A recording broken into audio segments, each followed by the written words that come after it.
Philip Lovecraft, les autres dieux. Au sommet du pic le plus élevé du monde demeurent les dieux de la terre qui ne souffrent pas qu'aucun mortel les regarde. Jadis, ils habitaient des pics moins élevés, mais les hommes des plaines escaladaient toujours plus hardiment les pentes rocheuses et neigeuses, repoussant les dieux vers ces hauteurs ultimes où ils se trouvent à présent. En quittant leur précédente demeure, ils emportèrent avec eux tout ce qui eût pu les signaler. Ils laissèrent pourtant une sculpture gravée sur le flanc d'une montagne, connue sous le nom de Ngrammek. Ils vivent à présent au pays inconnu de Kadat, dans un désert glacé qu'aucun homme ne traverse, et sont devenus farouches. Sévères aussi, et alors que jadis ils acceptaient que les hommes les fissent se déplacer, ils leur interdisent aujourd'hui de venir, ou, s'ils viennent, de repartir. Il est préférable que les humains ne connaissent pas Kadat, dans le désert glacé. Sinon, ils tenteraient de s'y rendre. Parfois, quand les dieux ont la nostalgie de leur ancienne demeure, ils viennent rendre visite dans la nuit silencieuse au pic qu'ils habitaient autrefois, et ils pleurent doucement en essayant de jouer comme jadis sur les pentes familières.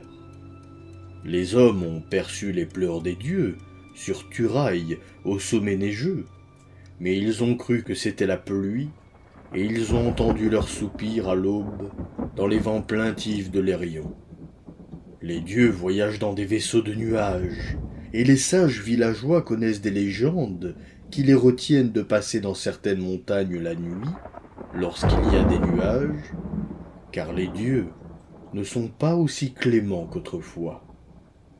À Ultar, de l'autre côté de la rivière Sky, habitait autrefois un vieil homme désireux de contempler les dieux de la terre. Un homme très érudit qui connaissait les 7 livres secrets de la terre, un familier des manuscrits de la ville lointaine et pétrifié de l'Omar. Son nom, Barzaï le Sage. Les villageois racontent comment la nuit d'une éclipse bizarre, il escalada la montagne. Il savait tant de choses sur les dieux et sur leurs allées et venues. Il devinait si bien leurs secrets qu'on pensait qu'il était lui-même un demi-dieu.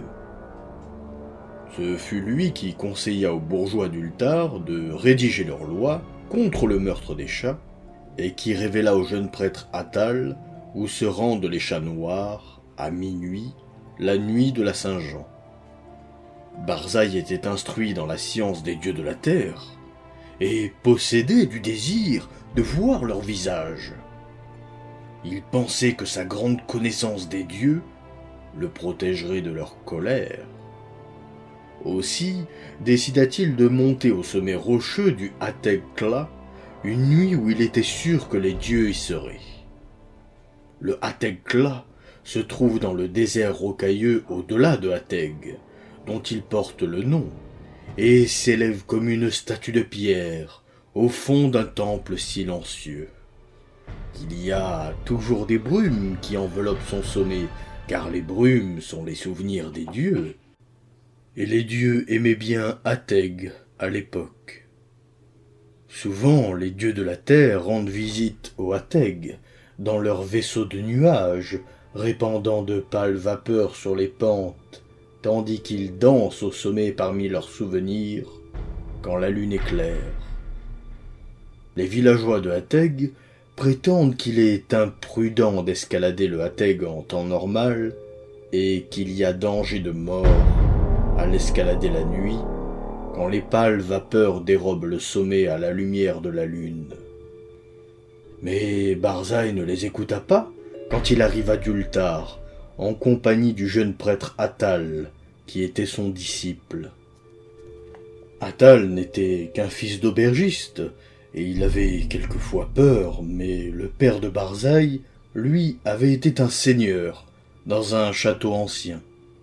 C'est pourquoi Barzaï n'avait pas de superstition aussi ordinaire. Il se moquait des villageois craintifs. Les deux hommes quittèrent la ville et s'enfoncèrent dans le désert de pierre, malgré les lamentations des paysans.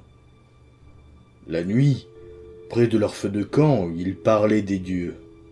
Ils voyagèrent ainsi pendant plusieurs jours et virent de loin le majestueux Athècla, auréolé de brume. Le 13e jour, ils parvinrent au pied de la montagne, et Attal fit état de ses craintes. Mais Barzaï était vieux et savant. Il n'avait pas peur. Audacieusement, il ouvrit la route en escaladant la pente qu'aucun homme n'avait foulée depuis l'époque de Sansu, à qui il est fait allusion avec terreur dans les manuscrits pnacotiques. Le chemin était rocheux et rendu dangereux par des crevasses, des rocs et des chutes de pierre. Puis le temps devint froid et neigeux. Barzaï et Attal glissaient et tombaient souvent, tandis qu'ils grimpaient avec leurs bâtons et leurs haches. Enfin, l'air se raréfia et le ciel changea de couleur. Les grimpeurs eurent de la difficulté à respirer, mais ils continuèrent à progresser, émerveillés de l'étrangeté du paysage, excités à l'idée de ce qui arriverait au sommet quand la lune brillerait et que les pâles vapeurs se répandraient. Pendant 3 jours, ils continuèrent à grimper vers le toit du monde. Puis ils campèrent pour attendre que la lune se couvrît de nuages.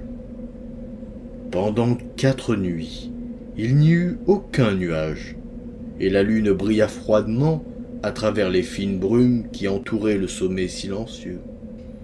Puis la 5e nuit, qui était celle de la pleine lune, Barzaï vit des nuées épaisses arriver du nord, et veilla avec Attal pour les voir s'approcher. Elles voguaient, épaisses et mystérieuses, sur un rythme délibérément lent. Elles se disposèrent autour du pic, bien au-dessus des veilleurs, dissimulant la lune et le sommet à leurs regards. Les deux hommes fixèrent le spectacle une longue heure durant, tandis que les vapeurs tourbillonnaient et que l'écran des nuages s'épaississait. Barzaï connaissait les habitudes des dieux de la terre. Il écoutait avec attention, mais Attal sentait le froid des brumes humides, et il avait peur. Quand Barzaï se mit à grimper plus haut et à lui faire signe, Attal mit longtemps à le suivre. Les vapeurs étaient tellement épaisses que le chemin était difficile. Lorsqu'enfin il se mit en route, Attal voyait à peine la forme grise de Barzaï sur la pente, dans la lueur nuageuse de la lune. Barzaï était assez loin en avant et semblait grimper beaucoup plus facilement que Attal, malgré son âge. Il ne craignait pas l'altitude qui devenait insupportable et il n'hésitait pas devant les larges crevasses noires que Attal avait du mal à franchir. Ils continuèrent donc à monter par-dessus les rocs et les gouffres dangereux, parfois effrayés de l'ampleur du silence des sommets glacés et désolés des hauteurs de granit. Tout à coup, Barzaï disparut du champ visuel d'Attal, escaladant une paroi qui semblait émerger pour barrer le passage à quiconque n'était pas un admirateur des dieux de la terre. Attal se trouvait bien au-dessous et se demandait ce qu'il ferait lorsqu'il arriverait à cet endroit, quand il remarqua que la lumière s'était curieusement intensifiée, comme si le sommet sans nuages, rendez-vous des dieux éclairés par la lune, était tout proche. Et tandis qu'il grimpait vers la paroi proéminente et vers le ciel éclairé, une terreur immense s'empara de lui. C'est alors qu'à travers les brumes, il entendit la voix de Barzaï qui criait avec ravissement « J'ai entendu les dieux! J'ai entendu les dieux de la terre chanter sur le Athècla! Les voix des dieux de la terre sont à présent connues de Barzaï le prophète! Les brumes sont légères et la lune est brillante, et je verrai les dieux danser au sommet qu'ils ont tant aimé dans leur jeunesse.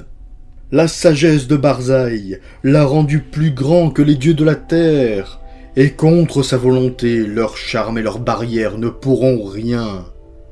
Barzaï contemplera les dieux orgueilleux, les dieux qui méprisent la vue de l'homme. Atal ne pouvait entendre ces voix, mais il était maintenant tout près de la paroi proéminente et cherchait des prises. Puis il entendit la voix de Barzaï devenir plus forte et plus aiguë. La brume est très légère et la lune projette des ombres sur la pente. La voix des dieux de la terre sont fortes et ils craignent la venue de Barzaï le sage, qui est plus grand qu'eux. La lueur de la lune vacille pendant que les dieux dansent.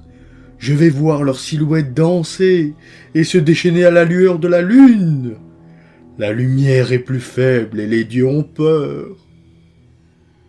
Tandis que Barzaï criait ces paroles, Atal progressait vers le sommet comme si les lois de la terre s'inclinaient devant d'autres lois plus fortes. Car si le chemin était plus escarpé que jamais, la voie était à présent rendue étrangement facile, et l'escarpement fut à peine un obstacle quand il l'atteignit et se laissa glisser sur la paroi. La hauteur de la lune avait bizarrement diminué, et tandis que Atal continuait à monter à travers les brumes, il entendit son compagnon hurler dans les ténèbres. « La lune est sombre, et les dieux dansent dans la nuit. Il y a de la terreur dans le ciel, car sur la lune s'est abattue une éclipse qu'aucun livre humain ou divin n'a jamais prédite. Une magie inconnue règne sur Ateg, car les cris des dieux effrayés se sont transformés en rires, et les pentes de glace montent dans les cieux noirs, vers lesquels je me dirige. Hey, hey, enfin, dans la lueur incertaine, j'aperçois les dieux de la terre. » C'est alors que Atal, glissant sur des pentes vertigineuses, entendit dans l'obscurité un rire épouvantable, mêlé à un cri jamais entendu, si ce n'est dans le phlégueton des cauchemars indicibles.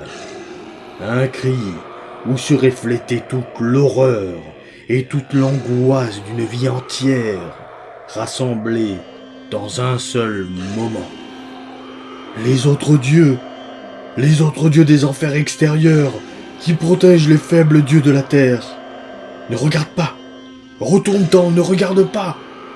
La vengeance des abîmes infinis, ce gouffre maudit et damné, Dieu miséricordieux de la terre, je tombe dans le ciel. » Et tandis que Atal fermait les yeux, se bouchait les oreilles et essayait de fuir pour échapper à l'attraction puissante des hauteurs inconnues, un orage terrible éclata sur le Ateg-Kla, qui réveilla les braves villageois des plaines et les bons bourgeois de Ateg, Nir et Ultar, et leur fit contempler à travers les nuages cette étrange éclipse de lune qu'aucun livre n'avait prévue. Quand la lune disparut enfin, Atal était en sécurité sur les glaciers inférieurs de la montagne, hors de la vue des dieux de la terre ou des autres dieux. Or, il est dit dans les manuscrits pnacotiques que Sanzu ne trouva rien d'autre que de la glace et du roc quand il escalada le Ateg-Kla aux premiers âges du monde. Pourtant, quand les hommes d'Ultar, de Nir et de Ateg surmontèrent leurs craintes et gravirent la montagne de jour, à la recherche de Barzaï le sage, ils trouvèrent, gravé dans la pierre du sommet, un curieux symbole cyclopéen de 50 coudées de large, comme si la roche avait été travaillée par un ciseau titanesque. Et le symbole ressemblait à ce que les érudits ont relevé dans les parties des manuscrits pnacotiques trop anciennes pour être déchiffrées. On ne retrouva jamais Barzaï le sage, et jamais Atal le saint prêtre ne put prier pour le repos de son âme.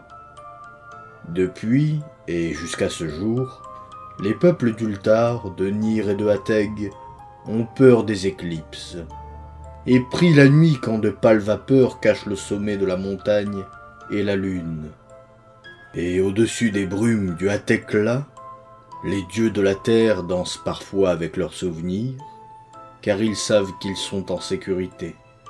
Ils aiment venir de Kadat l'inconnu, sur leur vaisseau de nuages, jouer comme dans l'ancien temps, lorsque la terre était jeune, et que les hommes ne gravissaient pas les cimes inaccessibles.